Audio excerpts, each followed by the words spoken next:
Shalom Bapak Ibu Saudara, selamat sore. Dimanapun kita berada, mari bersama-sama kita naikkan pujian kita. Haleluya. Haleluya.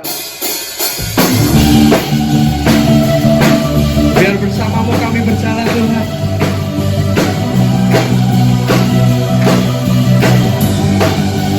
Mari bersama-sama katakan, tak pernah ku ragu akan kesetiaanmu, kau pegang hidupku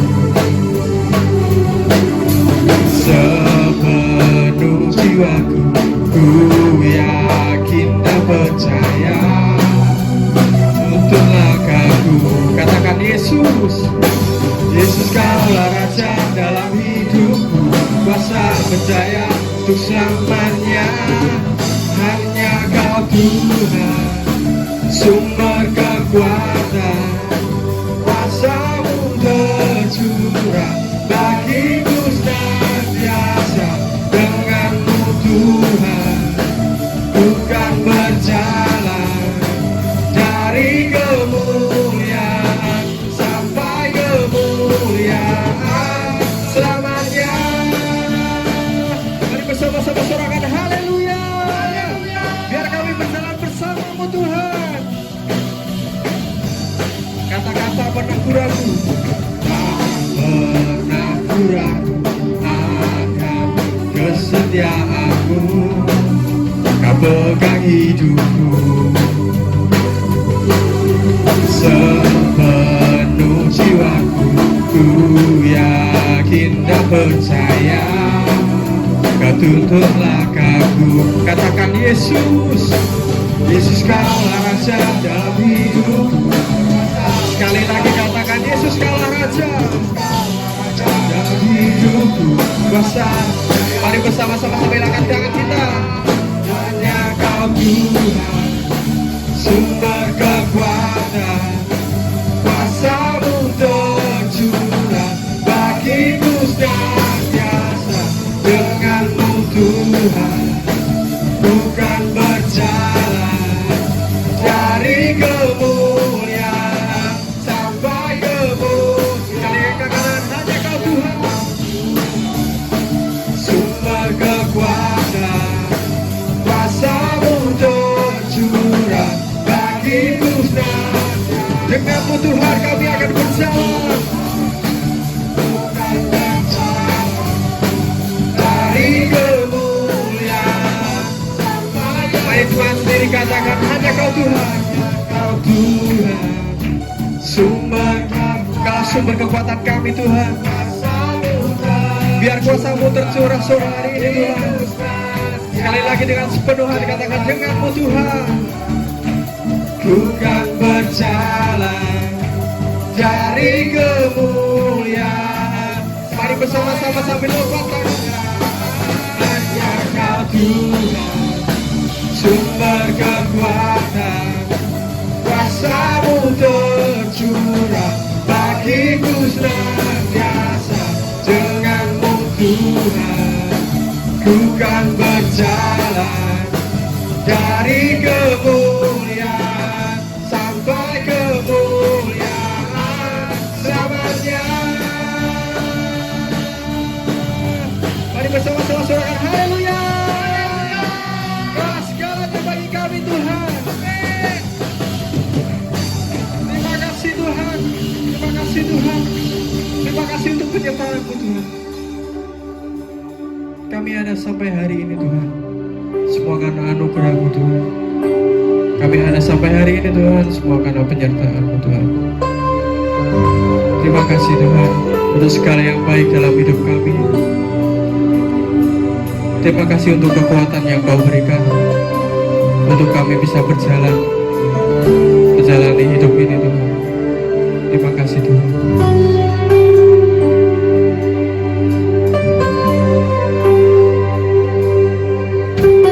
Tiada pernah ku ragukan kasih setia-Mu ya Tuhan. Setiap waktu dalam hidupku tak pernah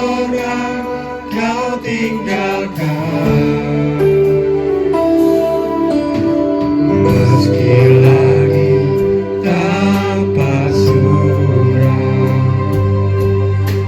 awan gelap pun menghadap, lewati badai, lewati gelombang, tak pernah kau tinggalkan diriku.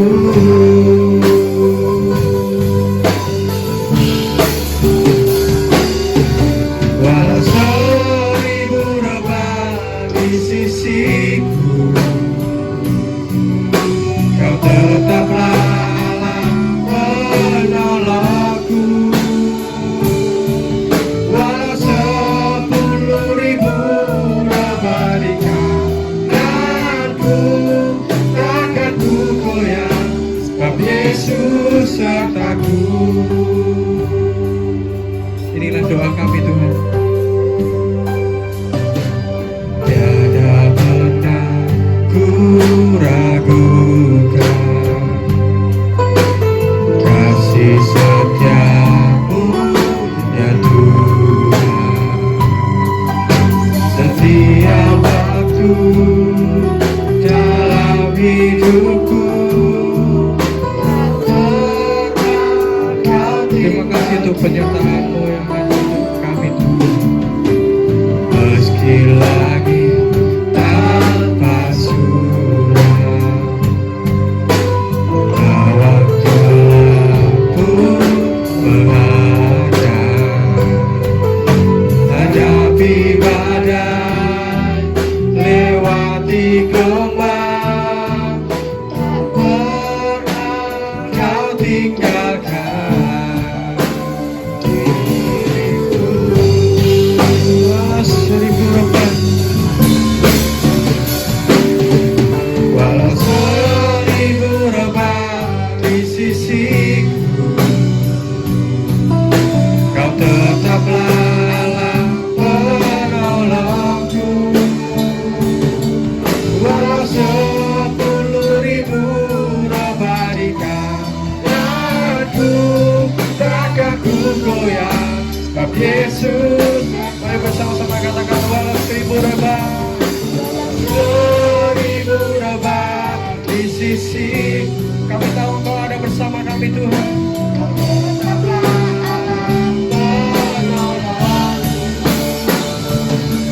Walau 10.000 rebah di kananku, takkan ku goyah, sebab Yesus. Sekali lagi katakan, walau 1000 rebah, walau 1000 rebah, kami tahu Kau ada bersama kami Tuhan. Apapun yang kami hadapi hari-hari ini Tuhan, biar kami menyerahkan semuanya kepada-Mu Tuhan. Walau 10.000 rebah di kananku, takkan ku goyah, sebab Yesus. Katakan, takkan ku goyah, takkan ku goyah, takkan ku goyah, takkan ku goyah, sebab Yesus sertaku.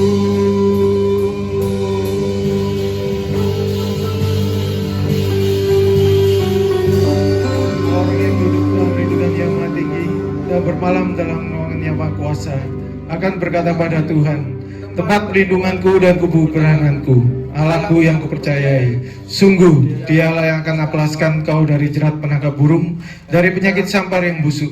Dengan kepaknya Ia akan melindungi engkau, di bawah sayapnya engkau akan berlindung. Kesetiaannya Ia perisai dan pagar tembok.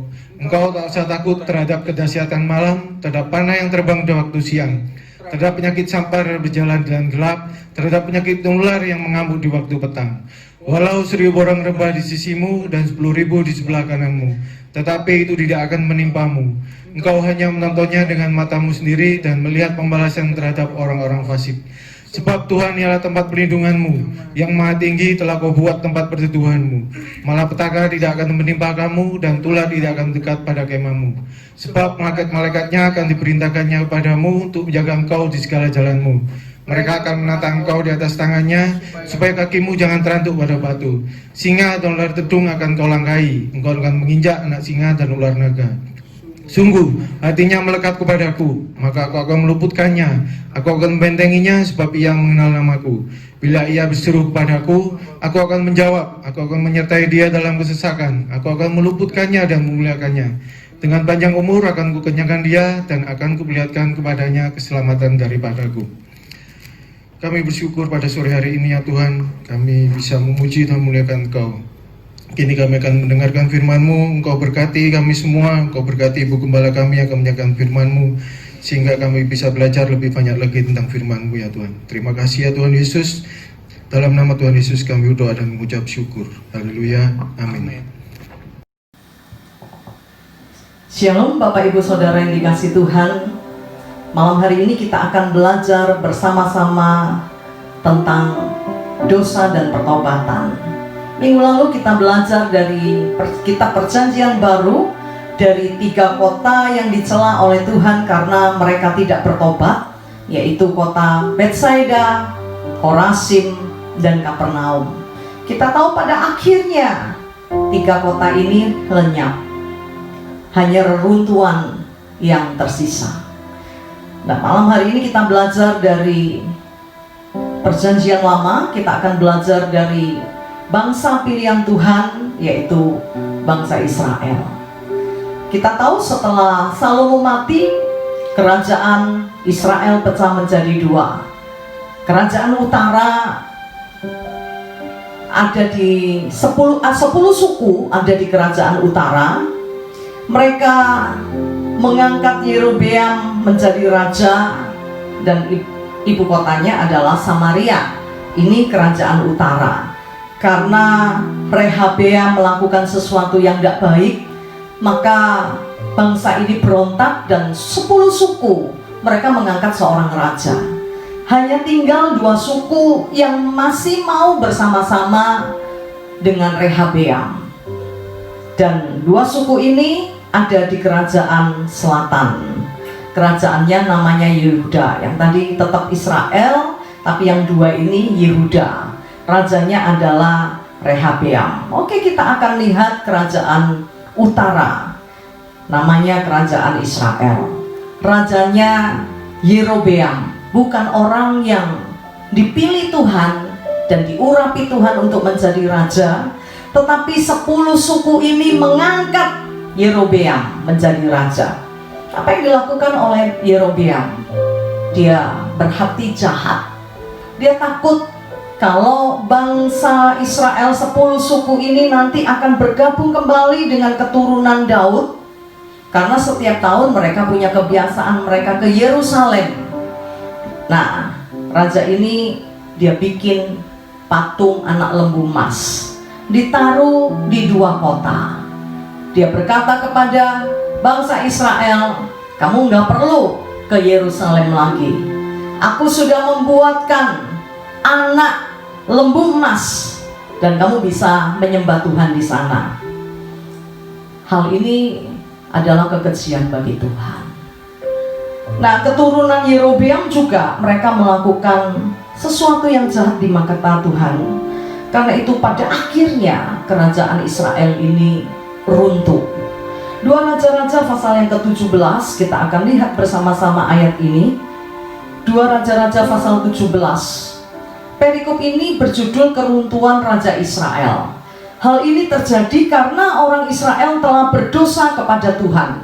Orang Israel di sini tanda kutip, tanda seru, ini adalah 10 suku, ya,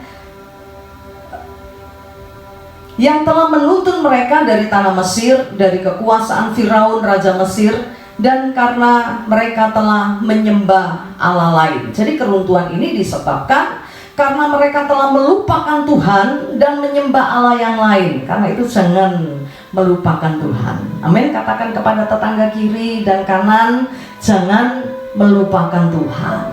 Amin. Apapun keadaan kita, jangan pernah melupakan Tuhan. Jangan pernah tinggalkan Tuhan. Biar hati kita tetap terpaut kepada Tuhan. Amin.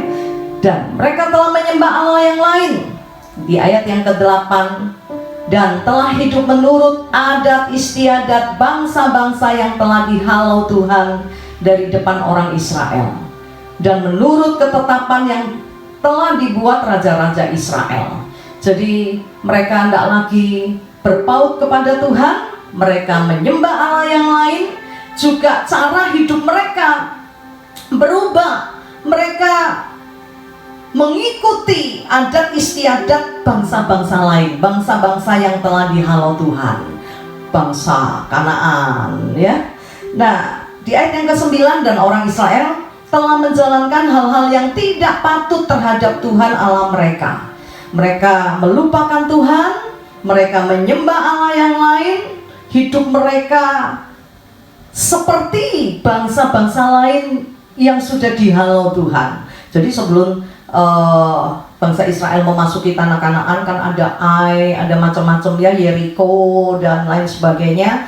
Nah, itu kan dihalau oleh Tuhan sehingga bangsa Israel bisa menduduki tanah Kanaan. Tapi pada akhirnya mereka hidup seperti itu, seperti orang bangsa-bangsa yang telah dihalau Tuhan. Dan di ayat yang ke-9, mereka melakukan hal-hal yang tidak pantas, tidak patut terhadap Tuhan Allah mereka.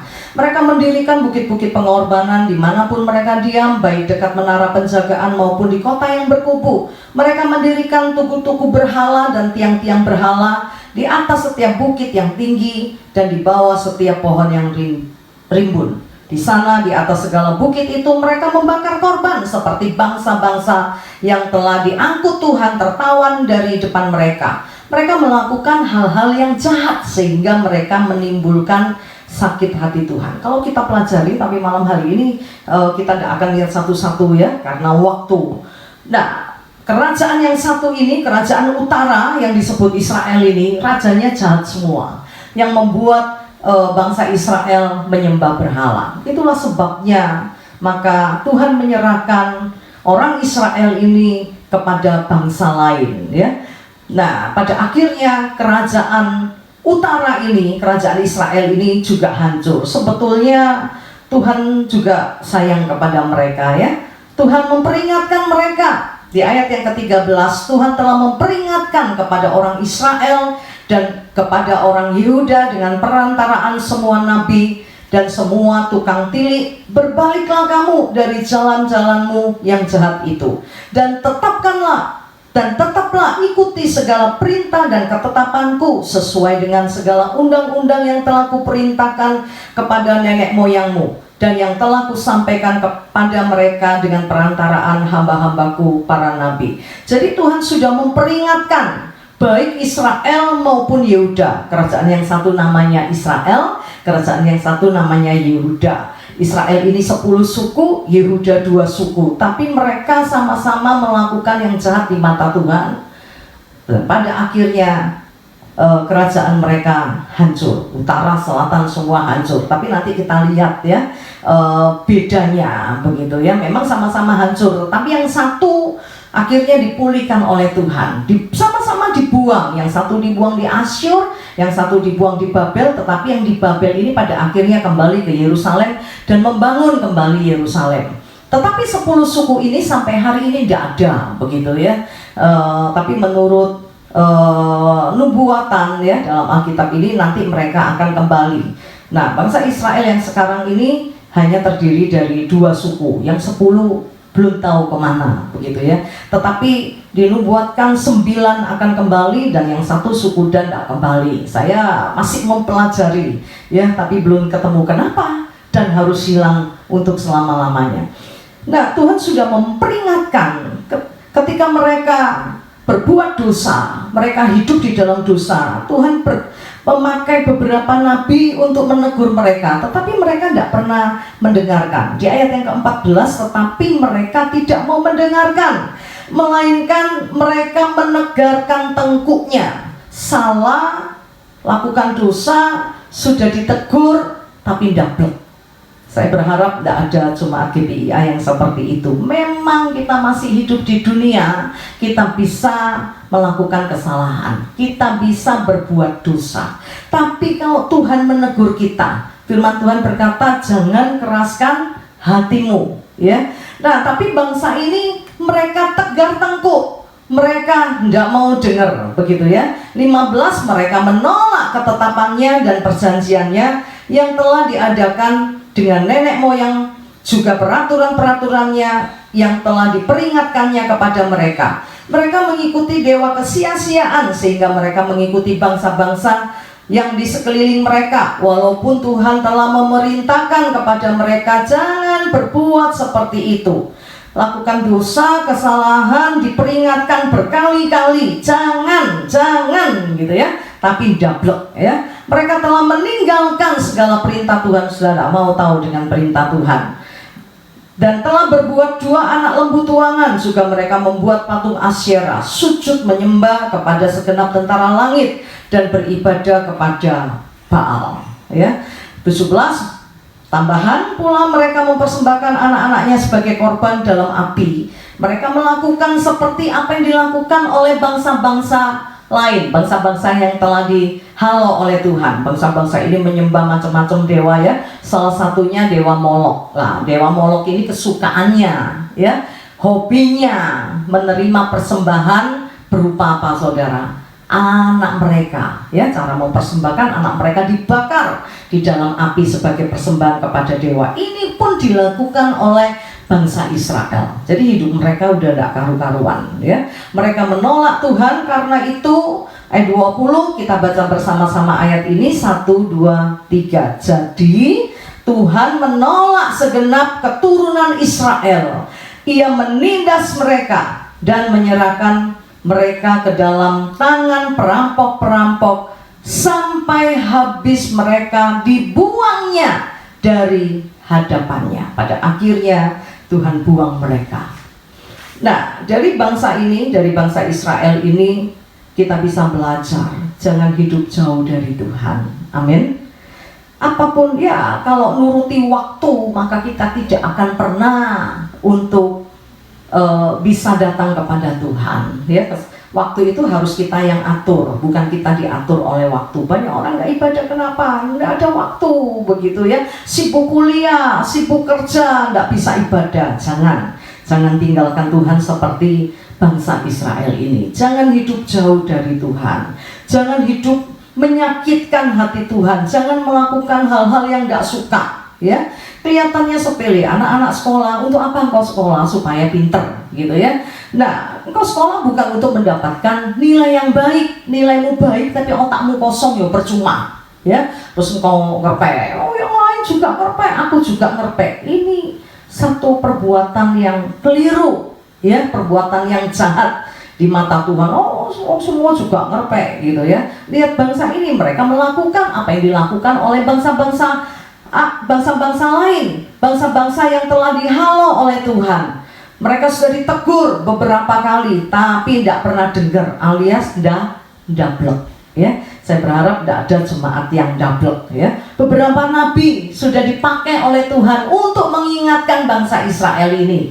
Nabi Amos juga pernah memperingatkan mereka, bahkan sudah dikasih tahu ya nanti mereka akan dibuang, tapi tetap saja Nabi Hosea Tuhan pakai. Ya, tapi mereka dablek. Nah, ini kerajaan Israel, kerajaan utara. Bagaimana dengan kerajaan selatan? Di dalam 2 Raja-Raja pasal 17 di ayat yang ke-19 sama. Ndak Israel, ndak Yehuda, mereka juga sama ya. Mereka juga menyembah berhala. Mereka juga ndak setia kepada Tuhan. Dan pada akhirnya mereka pun juga hancur. Coba lihat ayat yang ke-19. Dikatakan juga Yehuda tidak berpegang pada perintah Tuhan Allah mereka. Tetapi mereka hidup menurut ketetapan yang telah dibuat Israel. Perhatikan, Yehuda pun sama. Mereka tidak pegang perintah Tuhan, tapi mereka melakukan ketetapan yang dibuat oleh Israel. Rajanya begini, ikut begitu, ya. Nah, Yehuda seperti ini, gitu ya. Banyak anak Tuhan seperti itu. Semua korupsi, ikut korupsi. Semua ngerpek, ikut ngerpek. Semua tawuran, ikut tawuran. Demo, ikut demo. Hati-hati, ya. Nah, perhatikan perintah Tuhan. Berpeganglah pada perintah Tuhan. Supaya apa? Supaya engkau tidak dibuang. Dalam ayat yang ke-20 dikatakan Tuhan menolak keturunan Israel. Dia menindas mereka, dia menyerahkan mereka kepada perampok-perampok. Pada akhirnya hal yang sama terjadi pada bangsa Yehuda ini. Kota Yerusalem dirampok, bait Allah dihancurkan, barang-barang yang ada di bait Allah ya dibawa oleh musuh. Pada akhirnya mereka pun juga hancur. Kenapa? Nah, diawali dengan seorang raja yang bernama Yotam, ya. Nah, raja Yehuda ini baik-baik, tapi suatu hari seorang raja yang bernama Yotam memang dia melakukan apa yang benar di mata Tuhan, tapi dia tidak menjauhkan bukit-bukit pengorbanan sehingga rakyatnya berdosa. Pada dasarnya bangsa Israel ini suka berzina. Ya, maksudnya berzina bukan dalam arti yang sesungguhnya, tetapi mereka ini senang ikut-ikut bangsa yang lain juga menyembah berhala. Nah, kesalahan raja, dia baik, dia melakukan yang benar, tapi bukit-bukit pengorbanan tidak dia jauhkan dari rakyat sehingga rakyat melakukan membakar korban untuk dewa-dewa. Nah, ini mulai Tuhan gak suka begitu ya. Karena itu Tuhan serahkan mereka kepada Raja Aram. Akhirnya Raja Aram menyerang mereka. Nah, dengan tujuan apa? Dengan tujuan supaya bangsa ini bertobat kembali kepada Tuhan. Tapi bangsa ini tidak bertobat ya. Sampai akhirnya Yotam mati digantikan oleh Ahaz. Nah, Ahaz ini lebih jahat lagi. Awalnya dari raja-raja sebelumnya ya, mereka tidak menjauhkan bukit-bukit pengorbanan sehingga meskipun rajanya baik, mereka tetap menyembah berhala ya, mereka tetap melakukan kekejian bagi Tuhan. Nah, di kerajaan Yehuda ini setelah Yotam mati digantikan dengan anaknya yang bernama Ahaz. Keadaan tidak lebih baik. Kenapa? Karena kalau yang tadi itu mereka melakukan apa yang benar, raja-raja sebelumnya ya.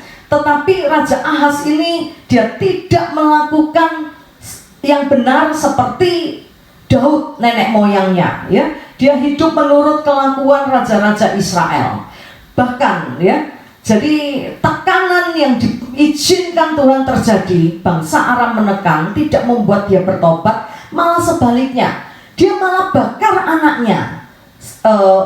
Dia berikan anaknya, dia persembahkan anaknya sebagai korban dalam api, seperti yang dilakukan oleh bangsa-bangsa yang menyembah dewa Molok ya. Dia lakukan itu, bukannya bertobat, malah dia mempersembahkan anaknya. Tidak cuma itu ya. Di ayat yang ke-8 coba kita lihat 2 Raja-Raja pasal 16. 2 Raja-Raja pasal 16. Kita tadi sudah lihat kerajaan Israel, sekarang ini kerajaan Yehuda.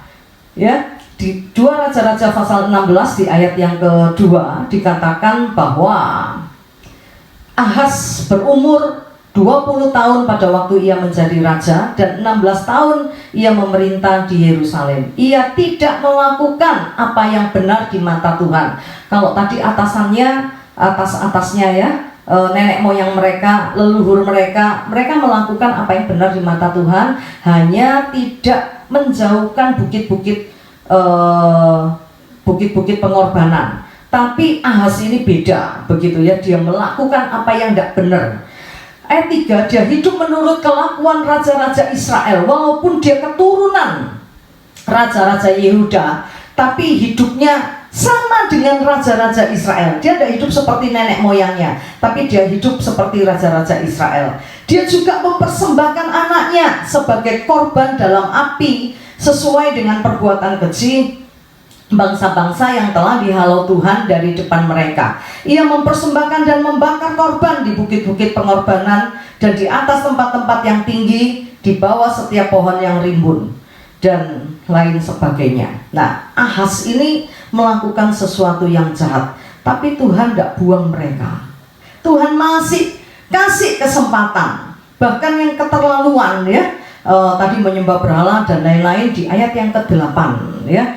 Ahaz mengambil perak dan emas yang terdapat dalam rumah Tuhan dan dalam perbendaharaan istana raja dan mengirimkan kepada Raja Asyur sebagai persembahan. Jadi ketika bangsa Aram menekan mereka, mereka tidak bertobat, malah sebaliknya minta tolong Raja Asyur. Nah, karena dia minta tolong, dia kasih persembahan Raja Asyur. Apa yang dikasih, saudara? Yang dikasih emas yang ada di rumah Tuhan, diambil, dikasih ke Raja Asyur. Nah, bukannya ditolong, tapi Raja Asyur ini malah menekan mereka. Tapi sampai di sini mereka belum dibuang, ya. Mereka baru dibuang setelah berapa generasi, ya. Baru di 2 Raja-Raja pasal 23 mereka baru dibuang. Jadi mereka diberi kesempatan oleh Tuhan untuk bertobat.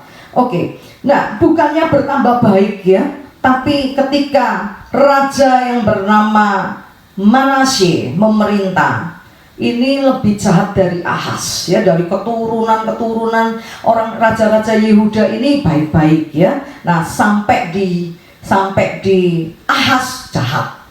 Tapi Tuhan masih kasih kesempatan, ya. Mereka tidak langsung dibuang, ya. Mereka dikasih kesempatan, tapi kesempatan yang ada tidak dipakai oleh bangsa ini.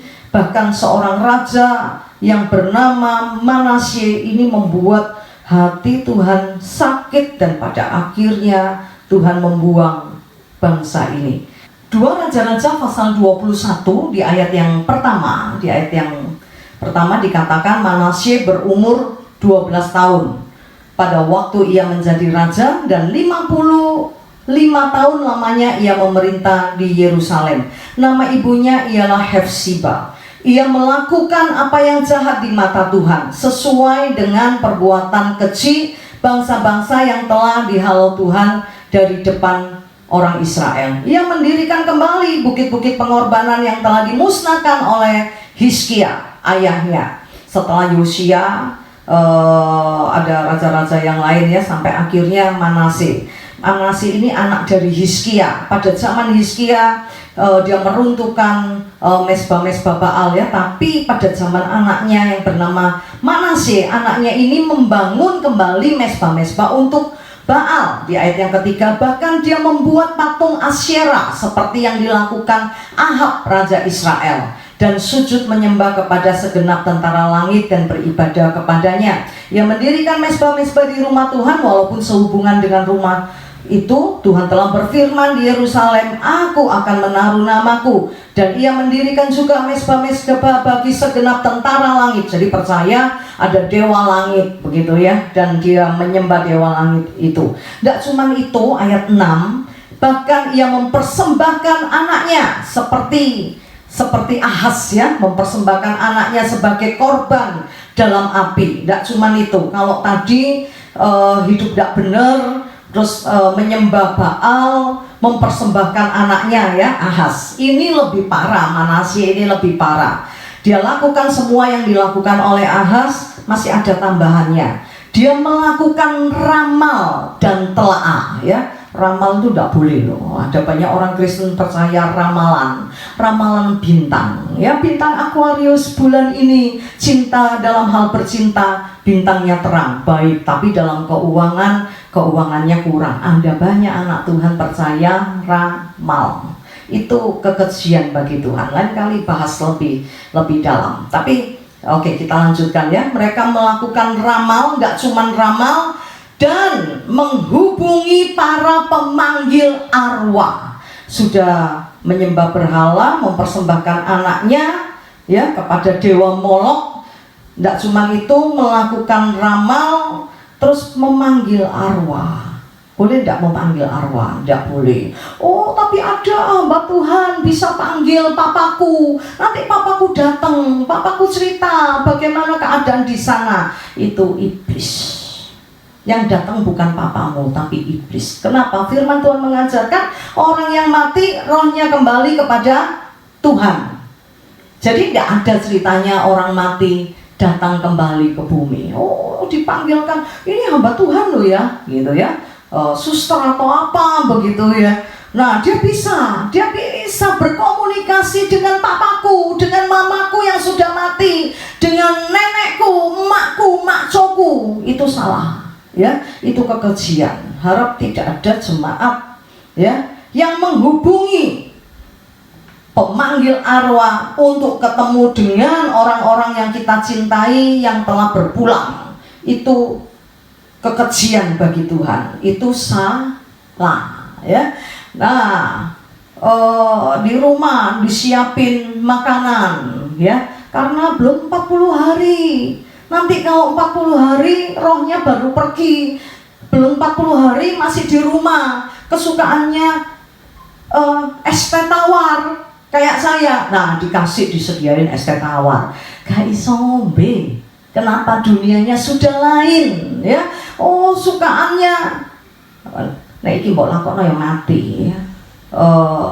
KCR itu ada burger 63.000, enak banget, ya, dagingnya 3 susunan. Kayak kesukaannya yang seperti ini, ayo kayak ono 40 dino bangkrut awakmu, ya toh, belum tambah bacon, ya, bisa 100 ribuan begitu. Itu kok ono pedino selama 40 hari melarat plan, gitu ya.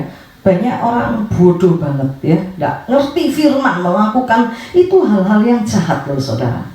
Coba ayat selanjutnya kita baca bersama-sama, ayat 6 bagian B. 1, 2, 3. Ia melakukan banyak yang jahat di mata Tuhan sehingga ia menimbulkan sakit hatinya, menimbulkan sakit hati Tuhan. Saudara memberi diri diramal, ini menyakitkan hati Tuhan. Saudara menghubungi para arwah, pengen ketemu papamu, pengen ketemu makco, pengen ketemu kongco, pengen ketemu siapa saja, engkau panggil pemanggil arwah. Itu sesuatu yang jahat di mata Tuhan. Itu membuat Tuhan sakit hati, dan pada akhirnya bangsa ini dibuang oleh Tuhan. Memang tidak langsung, ya, tapi pada zaman Raja Sedekia, Yehuda akhirnya juga runtuh. Malam hari ini saya tidak panjangkan firman Tuhan, mungkin sedikit sulit, ya, karena ini kayak sejarah, tapi kita bisa tangkap sesuatu dari kisah ini. Bapak Ibu Saudara perhatikan, dosa selalu mengakibatkan kehancuran. Dosa mengakibatkan pemusnahan. Dosa mengakibatkan semua yang baik hilang di dalam hidup kita. Apa yang terjadi pada kerajaan Israel ini, ya, akhirnya pecah menjadi 2. Yang satu berontak, pilih raja sendiri. Sisa 2 suku tetap ada di bawah pemerintahan anaknya Salomo, tapi dia tidak pernah dengar nasihat tua-tua yang didengerin konco-koncone, gitu ya. Ketika dia dinasehati oleh para tua-tua, kalau orang tuamu menekan, kasihlah keringanan, gitu ya, pada rakyat, kasihan. Lalu dia cerita sama temannya bilang, kasih tahu sama rakyat, kalau bapakmu tekan bangsa ini dengan kelingkingnya, kamu akan menekan dengan jempolmu. Jadi maksudnya lebih jahat lagi. Akhirnya rakyat berontak dan mengangkat Yerobeam menjadi raja. Hati-hati dengan roh pemberontakan, itu akan membuat hidupmu hancur. Pada akhirnya kerajaan utara hancur, dan sampai hari ini tidak ditemukan di mana mereka berada. 10 suku ini kau no kabari, saudara. Ya, karena berontak, ya. Oh, raja dari Tuhan koyo ngono, gitu ya. Ya udah, pilih raja lain aja, ya, yang menurut mereka sukai. Dan akibatnya 10 suku ini belum diketemukan. Yang diketemukan baru 2 suku, suku Yehuda dan Benyamin. Dan ada suku Lewi di dalamnya sebagian, karena orang Lewi ini berpencar, gitu ya. Mereka juga melayani kerajaan selatan dan kerajaan utara, gitu ya. Mereka dibagi orang Lewinya. Nah, kita belajar dari kerajaan utara, karena pemberontakan, karena perbuatan jahat mereka, pada akhirnya mereka hancur. Mereka dibuang, tapi mereka tidak dikumpulkan Tuhan kembali, ya. Berbeda dengan kerajaan Yehuda, sama-sama dibuang. Kalau kerajaan utara tadi dia ditindas oleh bangsa Asyur, ya, Syria. Nah, Syria ini, kalau ingat Syria, ingat apa saudara? Ya, ingat satu kelompok, ya, yang bunuh orang begitu ya, itu Syria. Nah, bangsa Yehuda juga melakukan hal yang sama. Mereka menyembah berhala juga. Bahkan pertama dari Ahaz, ya, selain menyembah berhala, mempersembahkan anaknya. Tapi Manasye lebih jahat lagi. Dia menyembah berhala, dia persembahkan anaknya, dia lakukan ramal, dia memanggil arwah, dan banyak kejahatan-kejahatan yang dilakukan. Dan pada akhirnya kerajaan Yehuda pun runtuh dan mereka dibuang ke Babel. Tapi bedanya kerajaan utara tidak dipulihkan, hilang, lenyap, orang-orangnya sampai sekarang tidak diketahui. Tapi kerajaan selatan ini, kerajaan Yehuda ini, pada akhirnya setelah 70 tahun mereka dibuang di Babel, mereka kembali ke Yerusalem dan membangun kota Yerusalem. Tuhan pulihkan mereka, walaupun mereka sudah melakukan kesalahan, melakukan sesuatu yang menyakitkan hati Tuhan, tapi mereka menerima pemulihan dari Tuhan. Kenapa? Karena bangsa ini akhirnya bertobat, kembali kepada Tuhan. Memang tidak langsung begitu ya, secara rinci kita tidak bisa pelajari malam hari ini karena waktu. Tetapi yang pasti malam hari ini tidak ada yang kebal dosa, tetapi dosa mengakibatkan kehancuran, dosa mengakibatkan pemusnahan, dosa membuat kita terhilang dari hadapan Tuhan. Tuhan tidak bisa bersatu dengan kita kalau kita hidup dalam dosa. Kenapa Dia mengaruniakan Yesus? Kenapa Yesus diutus ke dalam dunia? Yesus diutus ke dalam dunia untuk menyelamatkan manusia, sehingga manusia bisa kembali bersatu dengan Tuhan lewat kematian Tuhan di atas kayu salib. Kita yang sudah menerima Yesus sebagai Tuhan, jangan menyia-nyiakan anugerah ini. Kalau kita tetap lakukan dosa, maka Tuhan akan buang kita. Ya, upah dosa maut.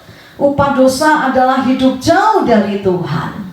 Karena itu malam hari ini, semerah apapun dosa kita, sebesar apapun kesalahan yang pernah kita buat, kalaupun kita belum dihukum oleh Tuhan, bukan berarti Tuhan melegalkan dosa. Oh, tidak apa-apa berbuat dosa. Buktinya aku berbuat dosa, tidak apa-apa. Kalaupun hari ini engkau belum dihukum, bukan tidak apa-apa, belum. Saudara masih dikasih kesempatan untuk bertobat seperti Yehuda. Yehuda tidak langsung dihukum ketika Manasye melakukan sesuatu yang menyakitkan hati Tuhan. Masih dikasih kesempatan. Karena itu, pakai kesempatan itu baik-baik malam ini. Kalau selama ini hidupmu dipenuhi dengan macam-macam dosa, engkau berkubang di dalam dosa dan kelihatannya tidak apa-apa, Tuhan tidak hukum engkau, bukan tidak apa-apa. Engkau diberi kesempatan bertobat, suatu hari pemusnahan akan terjadi. Seperti yang kita pelajari minggu lalu, akhirnya Kapernaum, kota yang besar, kota perdagangan, lenyap karena mereka tidak bertobat. Hari ini pun kita belajar dari dua kerajaan, karena mereka melakukan sesuatu yang jahat, yang menyakitkan hati Tuhan. Pada akhirnya kerajaan ini runtuh. Tapi bedanya kerajaan Yehuda dipulihkan oleh Tuhan. Pada akhirnya orang-orang yang dibuang dari Babel ini, mereka mendapat janji. Ya, salah satunya Tuhan berjanji bahwa ada hari depan yang baik yang Tuhan berikan. Malam hari ini saudara bisa pilih, mau bertobat apa mau dibuang Tuhan selama-lamanya seperti kerajaan utara. Doa dan harapan saya, biar Tuhan mengampuni kita, biar Tuhan menyucikan kita. Karena itu mari kita datang kepada Tuhan dan mengakui setiap dosa dan kesalahan kita. Firman Tuhan berkata bahwa jika kita mengaku dosa, maka Ia adalah setia dan adil. Dia akan mengampuni dosa kita dan menyucikan kita dari segala kejahatan. Jangan sia-siakan kesempatan yang Tuhan beri. Kalau kau belum dihukum sampai hari ini, Tuhan memberi engkau kesempatan untuk bertobat. Karena itu mari kita datang kepada Tuhan, mengakui dosa dan kesalahan kita, dan percayalah, sebesar apapun dosa kita, Dia mengampuni dan Dia akan pulihkan kita. Haleluya. Sejauh timur dari barat, Engkau membuang dosaku.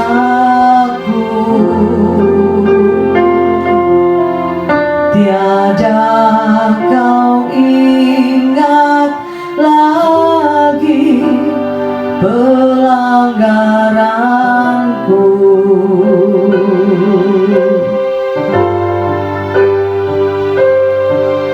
Jauh ke dalam tubir laut, kau melemparkan dosaku.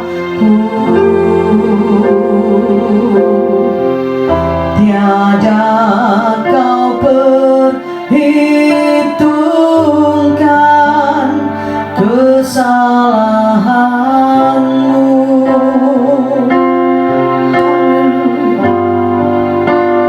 Betapa besar kasih pengampunanmu, Tuhan. Tak kau pandang hina hati yang hancur.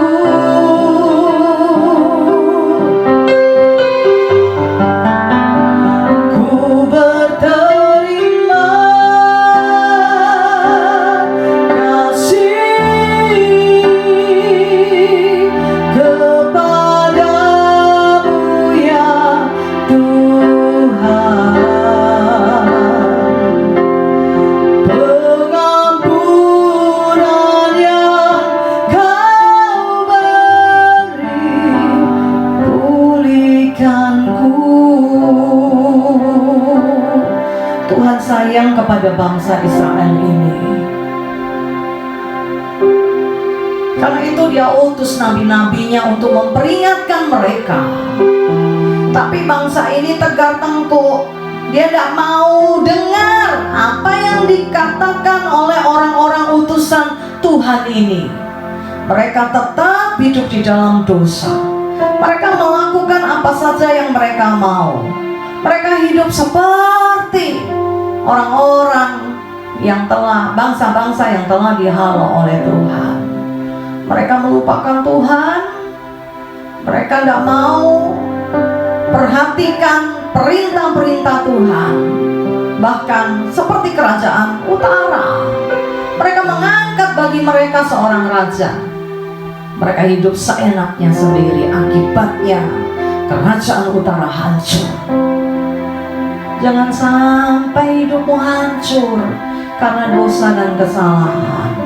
Kalaupun kau dapati dirimu hari ini sudah hancur, sudah tidak ada pengharapan, kayaknya kau tidak bisa dipulihkan lagi.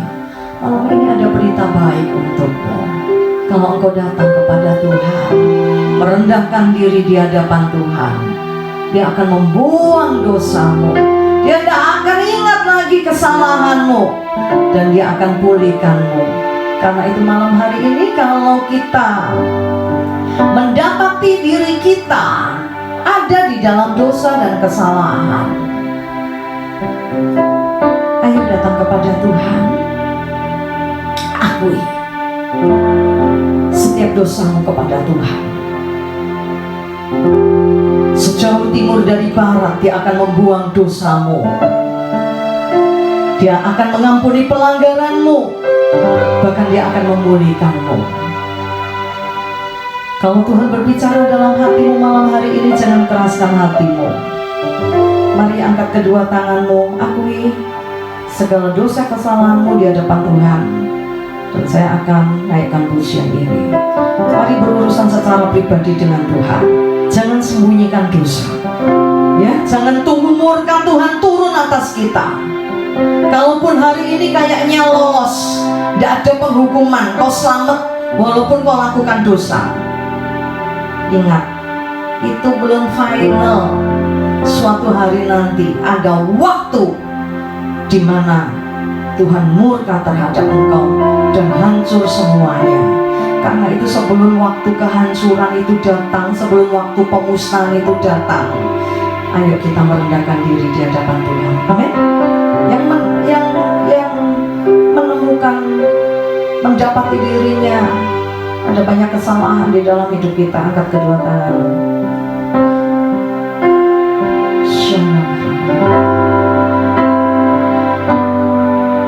Sejauh timur dari barat, Engkau membuang dosaku. Tiada kau ingat lagi pelanggaranku.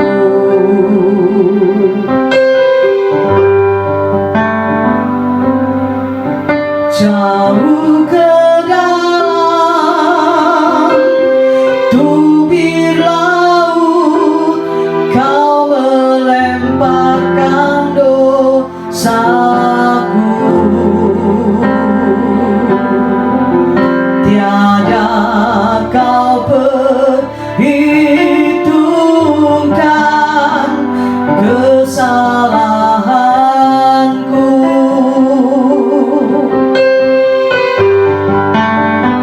Betapa besar kasih pengampunanmu, Tuhan. Tak kau pandang hina hati yang hancur. Kau melihat hati kami, Tuhan. Ku berterima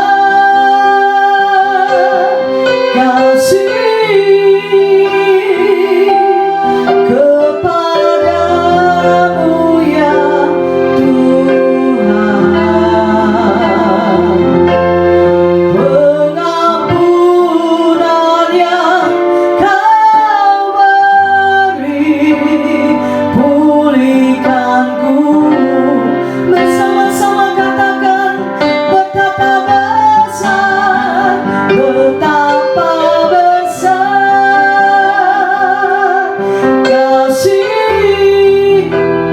Kalau kau sampai hari ini masih beri kami kesempatan untuk bertobat, Tuhan, biar kami memakai waktu ini untuk kami bertobat, untuk kami berbalik dari jalan-jalan kami yang jahat, untuk kami datang kepadamu dan minta ampun atas setiap dosa kami, Tuhan. Ku berterima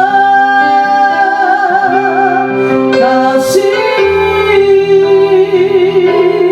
kepadamu ya Tuhan. Pengampunan yang kau beri, pengampunan yang kau beri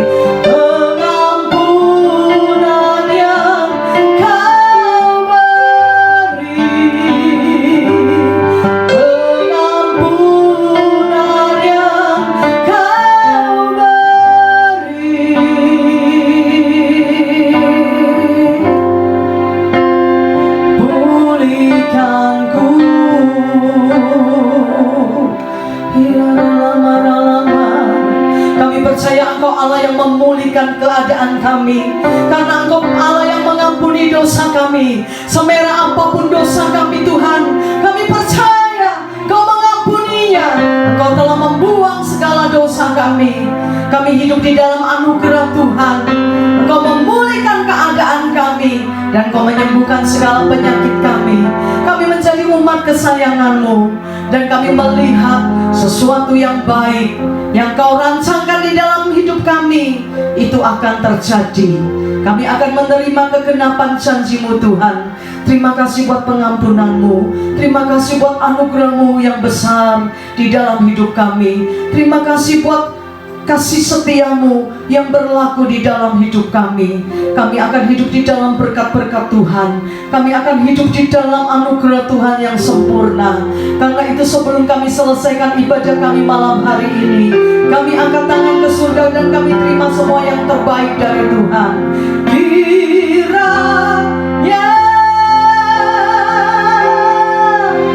Engkau memberkati aku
segala kutuk telah Kau patahkan, segala dosa Engkau telah mengampuni.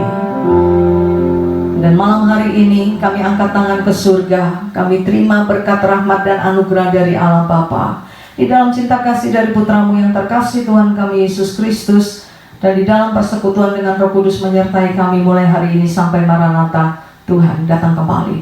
Yang percaya diberkati Tuhan bersama-sama katakan amin. Selamat malam, Tuhan memberkati kita semua.